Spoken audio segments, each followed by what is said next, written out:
মহিষ প্রজনন, প্রজনন বলতে কি করে, যেখানে মহিষের জন্ম বৃদ্ধি করা হয়। এটা উন্নত মহিষ প্রজনন করার জন্য মহিষের প্রজনন কেন্দ্র কোথায় জানো?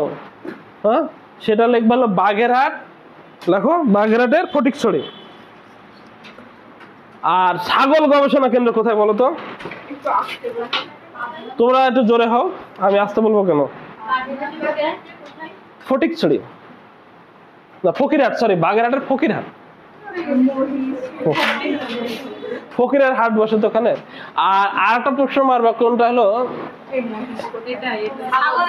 ছাগলের, হলো সিলেটের টিলাহাটি।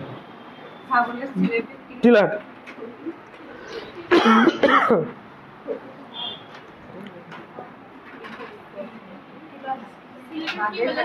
টিলাহাটি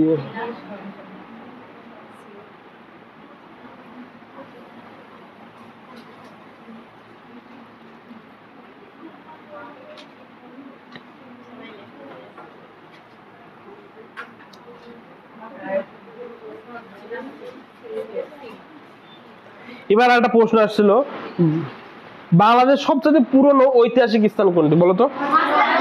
মহেস্থানগড়। মহেস্থানগড় পূর্ব নাম কি? মহেস্থানের পাশ দিয়ে কোন নদী বয়ে গেছে? করতোয়া। প্রশ্ন পড়তে হবে এরকম ভাবে, কথাটা বুঝতে পারছো?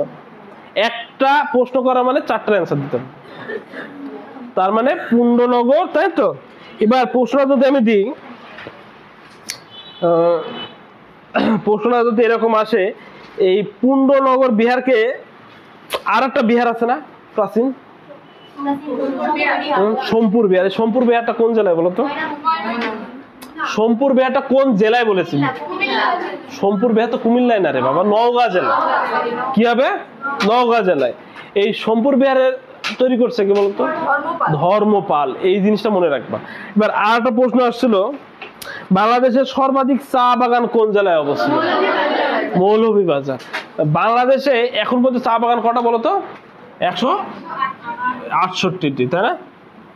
সবচেয়ে বেশি কোন জেলায়? মৌলভীবাজার জেলায়। এবার আর একটা প্রশ্ন তোমাকে যদি বলি, বাংলাদেশের চা গবেষণা কেন্দ্র কোথায়? শ্রীমঙ্গল। বাংলাদেশ চা গবেষণা কেন্দ্র, চা গবেষণা করা হয়। এবার যদি বলা হয় সমতল ভূমির চা বাগান কোন জেলায় অবস্থিত? মায়ের খাবার যদি না পারো, গুড, মনে নাই, এগুলো তো পড়াইছি আমি তোমাদের। সমতল ভূমির চা বাগান কোন জেলায় অবস্থিত? হাতের লেখায় খুব স্পিড বাড়াও, খুব দ্রুত লিখবা। সমতল ভূমির চা বাগান পঞ্চগড়ে। আর চা গবেষণা কেন্দ্র কোথায়? শ্রীমঙ্গল। এবার চায়ের আবার নিলামের কেন্দ্র আছে। বাংলাদেশের প্রথম চা নিলাম কেন্দ্র কোথায় জানো তো? আবার চট্টগ্রামে। এই যে বিষয়গুলো, একটার পর একটা বিষয়গুলো দেখতে পাচ্ছ, এইভাবে মনে রাখতে হবে তোমাদের। তারপরে আর একটা প্রশ্ন আসছিল এরকম, মেট্রো রেল কোন মন্ত্রণালয়ের অধীনে? এটা বলতে পারবা কেউ? সড়ক ও জনপ্রশাসন, এই সড়ক ও সেতু মন্ত্রণালয়। এবার যদি আমি বলি পদ্মা সেতু কোন মন্ত্রণালয়ের অধীনে? বাংলাদেশে আবহাওয়া সেন্টার আছে একটা, নাম কি বলতো? এটাকে স্পার্টসো বলি আমরা। স্পার্টসো বলো না? স্পার্টসো। এই স্পার্টসো 1900 কত সালে জানো তো? 80 সালের দিকে। এই স্পার্টসো বিষয়টা হচ্ছে, স্পার্টসো কোন মন্ত্রণালয়ের অধীনে বলতো?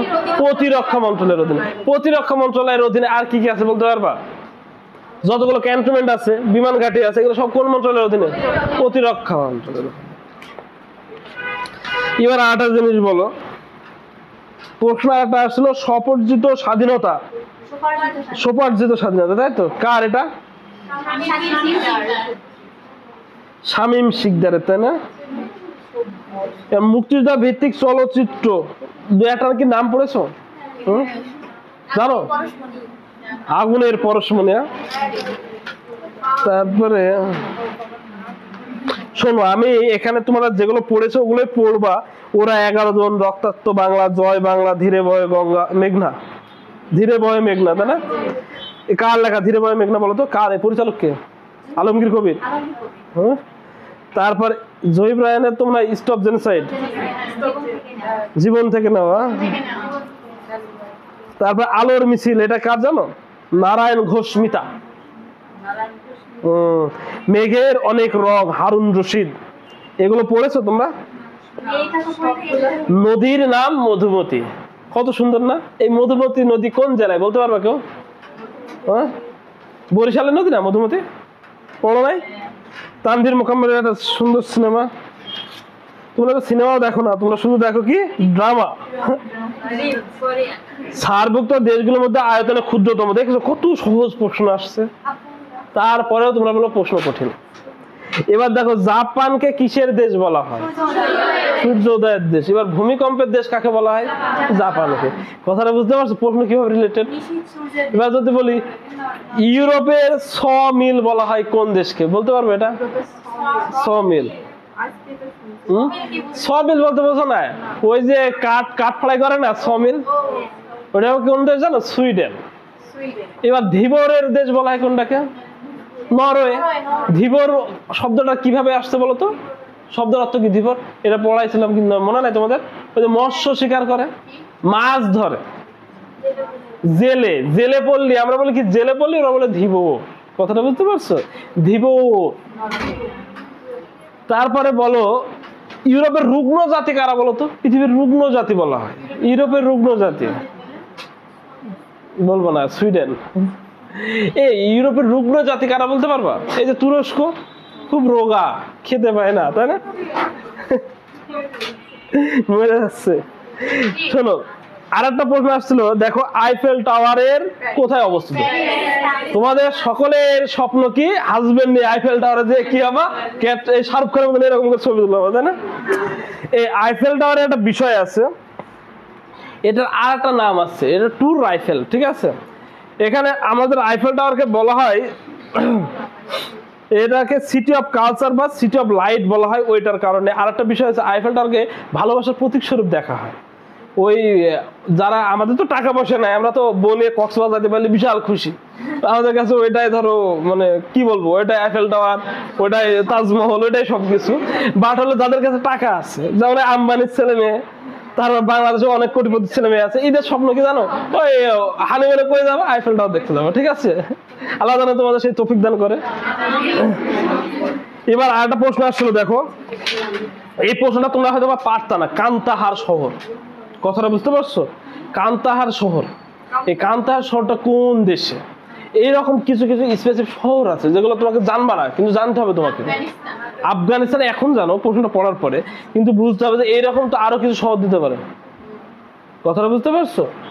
এবার দারফুন বলে একটা শহর আছে, দারফুন খুব গুরুত্বপূর্ণ শহর।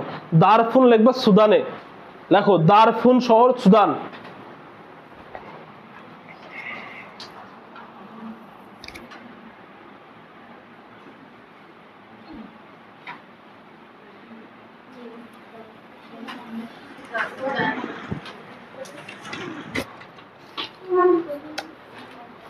এই শোনো, মহাভারত সম্বন্ধে তোমাদের একদিন বলছিলাম না, মহাভারতের একজন ওই যে শুকুনি মামা আছে না, শুকুনি মামাকে বলা কি গান্ধারী মামা নাকি? হ্যাঁ, গান্ধারীর পুত্র, গান্ধারীর পুত্র শুকুনি মামা। ওই শুকুনি মামাকে গান্ধারটা কোথায় ছিল জানো তো? ওই কান্তাহার শহর কিন্তু সেই গান্ধার ছিল প্রাচীনকালে। কথাটা বুঝতে পারছো? প্রতিটা জিনিসের একটা প্রাচীন রূপরেখা আছে। ওই আফগানিস্তান থেকে বড় বড় শাসকরা কিন্তু, এই যে ইখতিয়ার উদ্দিন বখতিয়ার খলজি বললাম না, উনি কিন্তু আফগানিস্তান থেকে আসছে। ওই আফগানরা ধরো আমাদের শাসন করেছে, এখন ওদের সবাই শাসন করছে। ইতিহাসের প্রেক্ষাপট এটাই বলে, ইতিহাস বারবার কি হয়, ফিরে আসে। কিভাবে ফিরে আসতে পারে? ভালোভাবে আসতে পারে, খারাপ ভাবে আসতে পারে। ওই জন্য কারোর সাথে কি করবে না, অবিচার করবে না কখনো, মনে থাকবে? তাহলে তোমার প্রতি কে অবিচার করবে? আল্লাহ অবিচার করবে। এবার এই টাইপের প্রশ্ন কিছু আসতে পারে, বুঝছো? বাংলাদেশে বার্ষিক গড় বৃষ্টিপাত তাপমাত্রা কত? 26 ডিগ্রি সেলসিয়াস। এবার ওই যে ইতে বলছিলাম না আমি, বঙ্গোপসাগরে কি হয়, ঝড় ওঠে